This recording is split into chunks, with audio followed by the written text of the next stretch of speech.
दिल्ली की एक सादी सी शाम ने पूरे उपमहाद्वीप को हिला कर रख दिया। चांदनी चौक के पास एक भीषण विस्फोट की गूंज ने न सिर्फ राजधानी दिल्ली बल्कि पाकिस्तान की सियासत और सुरक्षा में भी भूकंप ला दिया है। घटना के बाद रावलपिंडी और इस्लामाबाद के किले में बेचैनी साफ महसूस की गई। पाकिस्तान के प्रधानमंत्री शहबाज शरीफ ने आधी रात को ही आपात बैठक बुलाई और सेना इंटेल के शीर्ष अधिकारी फौरन सक्रिय हो गए। वहीं सीमा के पास राजस्थान के ऊपर पाकिस्तान ने अपनी वायु सेना की गश्त बढ़ा दी है। सोशल मीडिया पर एक नाम आग की तरह फैल गया, ऑपरेशन सिंदूर 2.0। यह नाम सुनते ही पाकिस्तानी सर्किट झकझोर गए और जनता में भी खलबली मच गई। आखिर दिल्ली के इस हादसे का इस ऑपरेशन से क्या कनेक्शन है और क्या यही कारण है कि ब्रिटेन और अमेरिका जैसे देश अपने नागरिकों को एलओसी और जम्मू कश्मीर से दूर रहने की चेतावनी दे रहे हैं। सोमवार की शाम जब दिल्ली अपनी रफ्तार में थी, चांदनी चौक के पास एक कार में हुए शक्तिशाली धमाके में 12 से अधिक लोगों की मौत हो गई और कई घायलों को पीछे छोड़ गया। चश्मदीदों का कहना था एक धमाका इतना तेज था कि महसूस हुआ कि जैसे जमीन ही फट गई हो। लेकिन जैसे ही यह खबर आई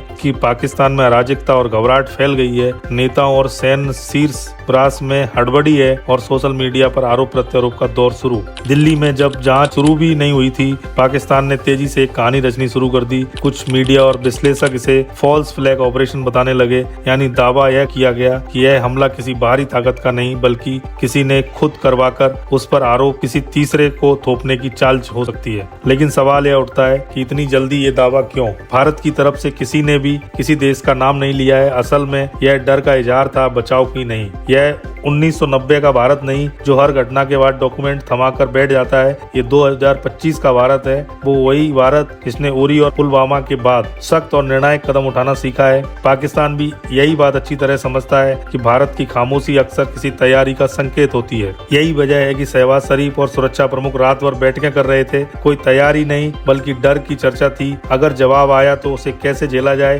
राजस्थान बॉर्डर पर F-16 की उड़ानें कोई दहशत नहीं बल्कि बौखलाहट का इशारा है। जैसे चोरी पकड़े जाने पर एक छात्र झल्ला कर दिखावा करता है। और सब कुछ एक नाम पर टिक गया, ऑपरेशन सिंदूर 2.0। यह नाम सुनते ही पाकिस्तान के डीप स्टेट और सेना ISI के अंदर हलचल मच गई। लेकिन यह नाम क्या है और 2.0 क्यों? इसका मतलब क्या है? 2.0 का मतलब साफ है कि ऑपरेशन सिंदूर 1.0 में पाकिस्तान का जो हश्र किया भारतीय सेनाओं ने, उसके बाद सिंदूर 2.0 से पाकिस्तानी सेना और सरकार में डर का माहौल है।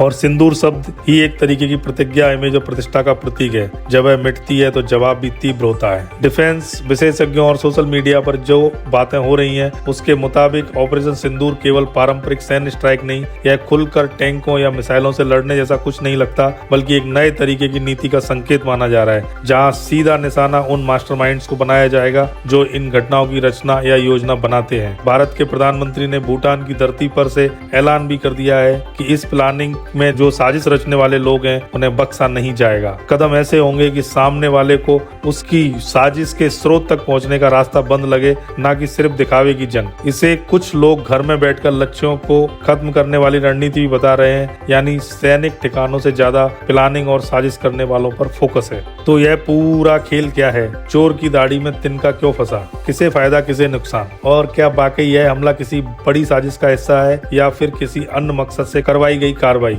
यह सारे सवाल और उनकी तय हमें आगे की रिपोर्ट में मिलेगी। दोस्तों, पाकिस्तान के शीर्ष नेताओं की रातों की नींद सिर्फ इसलिए नहीं उड़ी कि उन्हें डर था कि कोई सीधे उन पर हमला कर देगा। असल डर कुछ और है और वो डर है मास्टरमाइंड्स की पर्सनल अकाउंटेबिलिटी का। पाक का नेतृत्व इस बात से सहमा हुआ है कि अगर ऑपरेशन सिंदूर 2.0 असल में सक्रिय हुआ तो निशाना सिर्फ सेना के ठिकाने नहीं होंगे, सीधे उन चेहरों पर वार हो सकता है जो इन वारदातों की साजिश रचते हैं। रावलपिंडी के GHQ हो या कराची का कोई सेफ हाउस, अब भारत लक्षित भारतीय सिर्फ ठिकानों तक सीमित नहीं रहेगा। यही वजह है कि पाकिस्तान के अंदर घबराहट इतनी गहरी है और यह घबराहट सिर्फ उनकी गलियों तक सीमित नहीं रही, बड़े देशों ने भी इसे नोटिस किया है। दिल्ली में धमाके के बाद ब्रिटेन और अमेरिका ने अपने नागरिकों को LOC और जम्मू कश्मीर से कम 10 किलोमीटर दूर रहने की सलाह दी है। यह कोई रूटीन सलाह मशवरा नहीं है। 10 किलोमीटर जैसी सटीक दूरी बताना इंगित करता है कि विदेशी इंटेलिजेंस को शक है कि LOC पर कुछ बड़ा और गैर पारंपरिक होने वाला है। इसका मतलब यह भी है कि यह जब भारत जवाब देगा तो यह सिर्फ बयानबाजी नहीं होगी बल्कि मकसद पर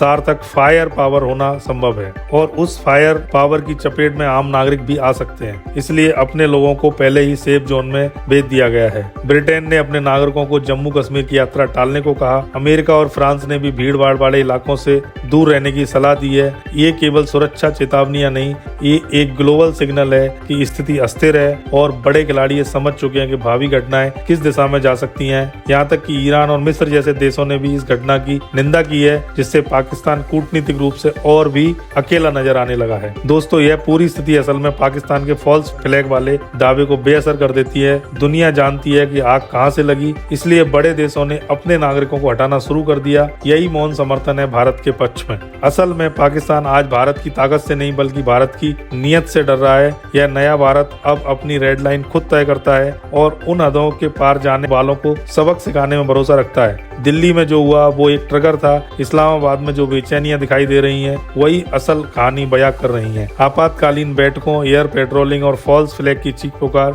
ये सब दरअसल उसी डर के सबूत हैं। पाकिस्तान दो राहों पर खड़ा है। अगर वह मान लेगा कि बाहर उसके ही लोग कर रहे हैं तो वह भारत को ऑपरेशन 2.0 शुरू करने का खुला न्योता दे देता है, और अगर वह जोर जोर से कहेगा फॉल्स फ्लैग है तो दुनिया उसे शक के घेरे में रख देगी, क्योंकि बाहरी दुनिया भी जानती है कि आग कहां से लगी थी। भारत ने बिना कोई शोर मचाए पाकिस्तान को साइकोलॉजिकल वॉर में घुटनों पर ला दिया है। यही भारत की अब बड़ी जीत मानी जा रही है। इस डर ने ही ऑपरेशन सिंदूर 2.0 की सबसे पहली सफलता लिख दी है। और अब आप बताइए, आपको क्या लगता है, क्या ऑपरेशन सिंदूर 2.0 सच है या सिर्फ सोशल मीडिया का हल्ला? क्या भारत को अब अपनी चुप्पी तोड़कर जोरदार जवाब देना चाहिए? अपने विचार कमेंट में जरूर बताएं।